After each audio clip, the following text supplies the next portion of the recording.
In this session, we're going to take a look at creating surface maps for this character here. If you just take a look at this character, you can see that this has been sculpted with a good amount of detail in the polys. And if we look in a wireframe view, you can see that there's a good amount of polygons here to represent the topology of the character. And that's something that you're going to want for creating surface maps. To create surface maps for this character, we're going to go to the rendering menu and choose Render Surface Map.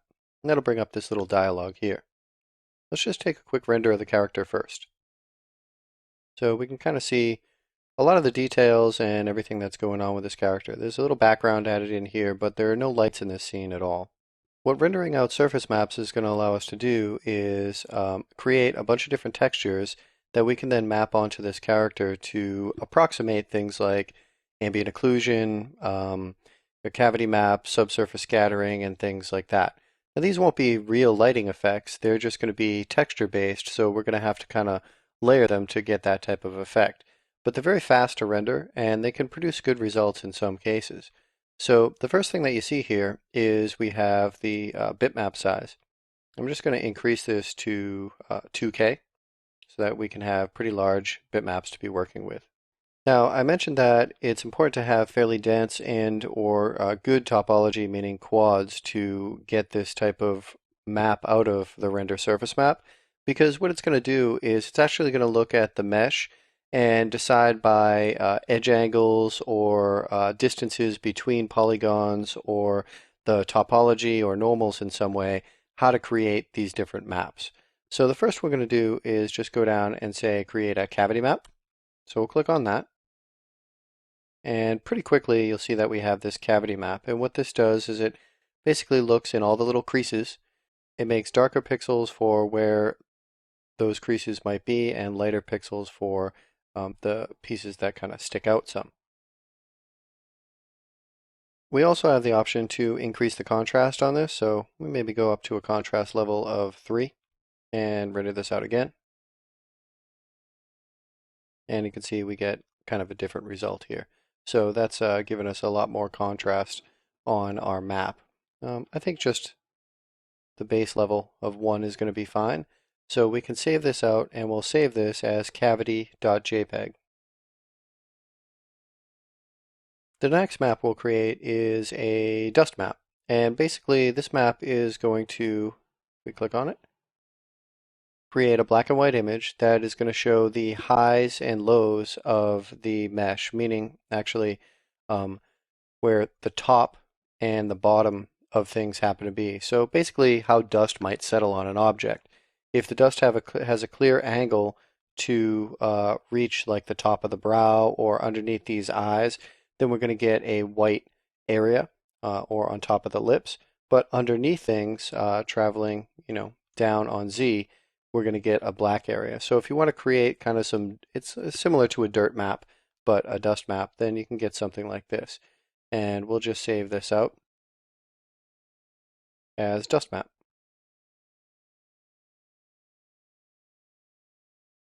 You can see also in this area of 3 different maps with density, dust, and subsurface that you have this blur option, and that'll blur the pixels as it gets created. You can also choose to blur the map once we import it in or in Photoshop or do touch-ups there. All those things are just fine. So the next one we're going to create is a subsurface map, and this is a map that is going to approximate what you might get with subsurface scattering. So basically it looks at the distance between any of these little folds in the character's face, and it's going to give you a white area like around this nose, and a darker area where it's going to be thicker. The distance between this polygon and the one on the other side is going to be very thick, so we'll get a dark area. This one, as well as the occlusion map, tend to take a bit to render, maybe a minute or two. So you can either drop the size down to 1K or just wait a couple minutes for it to render. It will give you a progress dialog box that will allow you to kind of gauge how long it's taking. Okay, so that took about a minute or so, and you can see that we get a nice, pretty smooth map of where we would have thin areas and where we would have thick areas on the mesh's structure. So we can save this out as 3s.jpg.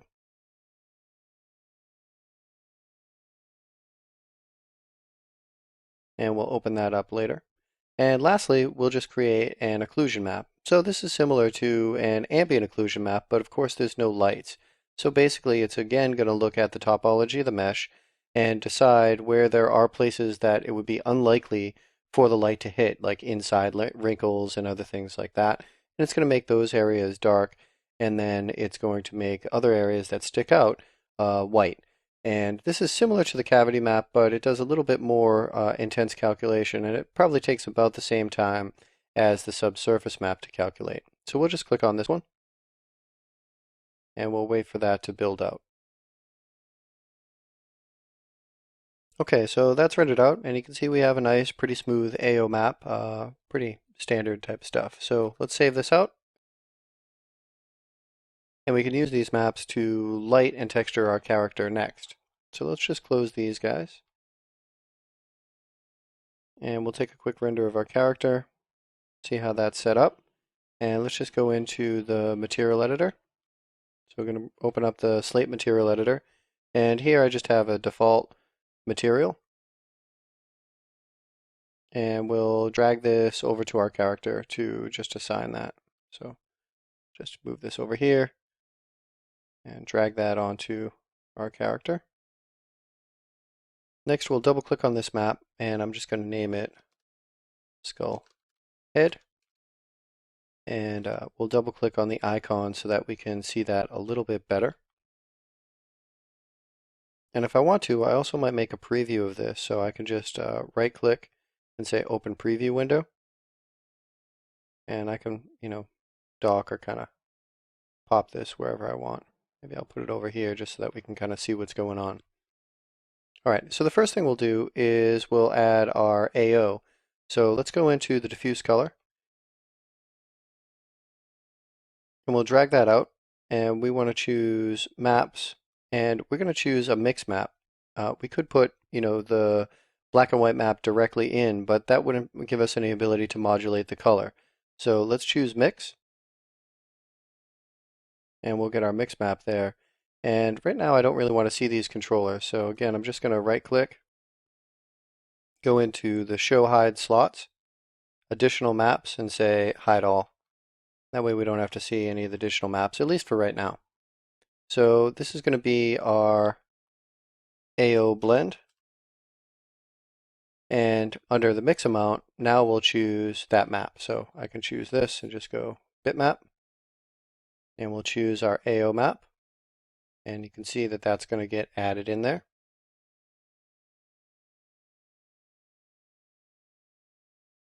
So if we double click on the AO blend, we can change this to whatever we want. But if we render our character, now you can see that we get, those highs that are white and lows that are dark. And, maybe we can make these a little bit blue if we wanted the character to kind of have a kind of gray type of look or something like that. I think I'll adjust that to be a little less blue.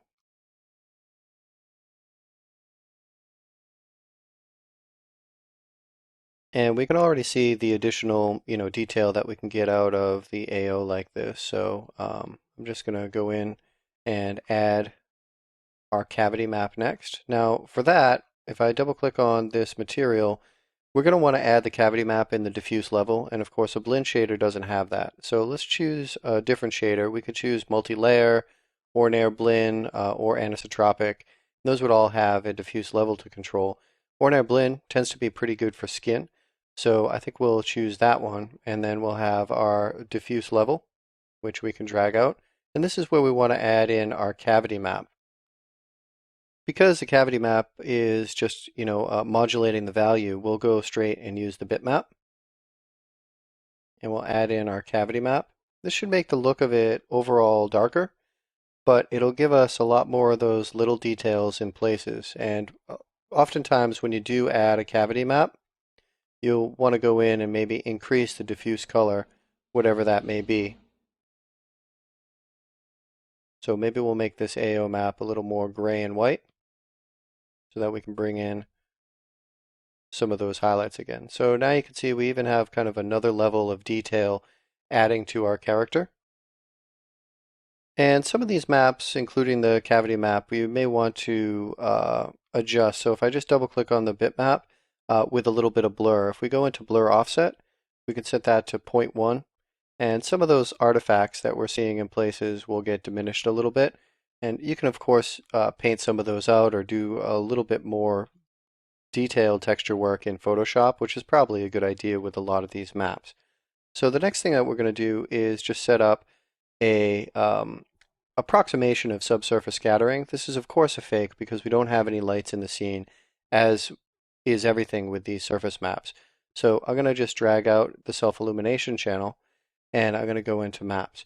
So we could choose our just black and white map, but kind of in a similar respect, we want to choose maybe a mix map for this because then we can modulate the colors. So I'm going to choose this mix map, and then in color 1, I'm going to have this be red.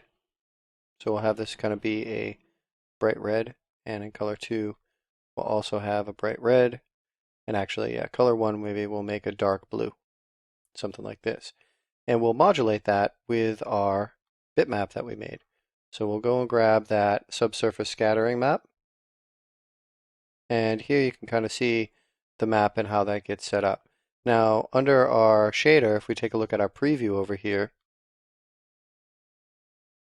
you can see that it's really, this value is just modulating the color. So if we do, or the value, so if we do this, you can see that some of that highlight is coming out just with the black and white values. But what we want to do is turn on color, and that's going to incorporate those colors that we have. So now we have, where we have these high pieces or thin pieces, it's going to be red, and it's going to be darker with the blue where it's a little bit lower. So if we go in, this is obviously very intense. We want to just bring down that self-illumination to maybe 20%. And then we'll start to get some of that red in some of the areas that are thinner and you might see blood underneath, and it's going to be darker blue in other areas. So this is a really good and versatile way to get some quick subsurface scattering and kind of fake it in the renderer and get some nice results out of that. I'm just going to go in and add a bump map to this, and I'll use a real simple cellular map. I'm pressing L just to lay these out. And in that cellular map, call this skin bump. I'll just set it to chips, and I'll set the size to something like 8. I'll turn on fractal, set the iterations to 2, and we'll render that out just so that we can start to get a little bit more detail. This is, of course, much too strong, so we'll double click on the shader itself and bring the bump down to maybe 10 or 12. That way we can just get some of those bump details in here on the character. Okay, so now I want to go back and use the one more map we made, which is our dust map, so that we can add some like dirt or dust on some of these places where that would happen. So I'll just go back over here, and we're going to want to do that in the diffuse map. So what we're going to want to do is add another mix map. I'll just right click here, and I'll go and grab a mix map. And then I can actually pipe this right onto the wire, and it'll ask me which color I want to insert this into. I'll say color 1. I'll press L to lay that out. Now we have our AO map going into one channel of this mix map. So I'm going to call this dust mix. And we're just going to modulate this mix map with our dust map. So we'll go and grab that dust map. And what we should be able to see is, if we render this out, some white areas kind of coming up here. Just to make this a little clearer, let's take this second color and make it something outrageous like purple. And you can see that all those areas that would be white are getting this purple. So we can go in and add kind of an interesting color, maybe something like a greenish setup in there, so that we can start tinting some of these areas and build up some detail. And we can even go in and add something like a noise map. And inside our noise map, just adjust that size. So we'll drop this down to something like 5, and we'll set it to fractal and re-render, and you can see that we have a nice pattern there. Maybe even make it a little bit smaller, and then we can change our colors. So we can go back here and copy that color, and we'll paste it in, and just make one lighter than the other. So now we have some nice detail of that kind of noise pattern coming up in different areas, and you can see under here in the shoulders too. I want to just go in here and add one more detail to our subsurface scattering map. So call this 3S blend, and add just another layer to give us like a rim light around the back here. So to do that, what I'm going to do is add another fall off map.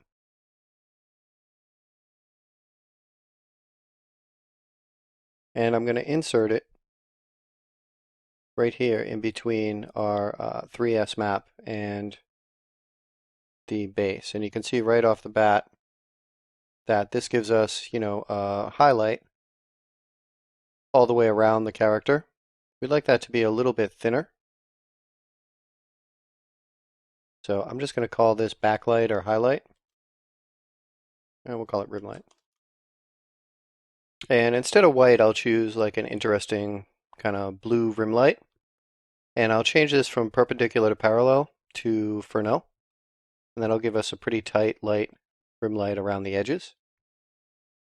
And this just gives us some kind of interesting effects around the rim of the character. And in some cases, I might want to make this brighter, but I don't want to brighten the overall subsurface scattering effect. Actually, I think right now I'd probably want to bring that subsurface scattering down even a bit more to maybe 15, because this is good to kind of demo the way it looks, but maybe not as realistic as I might like. And then up just the rim light. And in order to do that, what I'm going to do is just go into my rim area, and I want to add a map here because just this color is what I want to increase the output on. So to do that with just a color, I'm going to use the color correct, because basically this will give you just a color or a map that then you can add gamma values and other things to. So right now, by just adding the color correct and adding this map here, what I've done is I pretty much have the same thing as just having a color in that slot. And I can simply go into Advanced, and under Gain, I can increase the gain of this. So this is just increasing the gain of that one color, and you can see that kind of coming up, whereas the rest of it is not.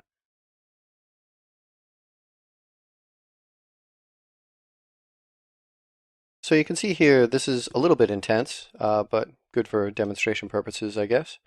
I will probably go in and bring that back down. So let's just go into that color correct, and maybe make it something like 300. And this just gives us an interesting little fake rim light that's going around the character that might add a little interest to the scene. So this is the basics of how you might set up some of those surface maps and layer them together to get some different effects with the cavity map, the dust maps, and your AO stuff. You could definitely take this further. We're still using just basic colors for the AO. You could use 2 different texture maps that you've painted up in Photoshop or 3ds Max, and you can go in and do a lot more with any one of these and just kind of continue to layer them using your black and white maps to blend or modulate whatever it is that you're creating, and just try and get as much mileage as you can from a simple setup. This doesn't have any lights in the scene, and if we were to add in some lights, we'd even get a lot better results too. So hopefully that helps you out with setting up some surface maps in 3ds Max 2011.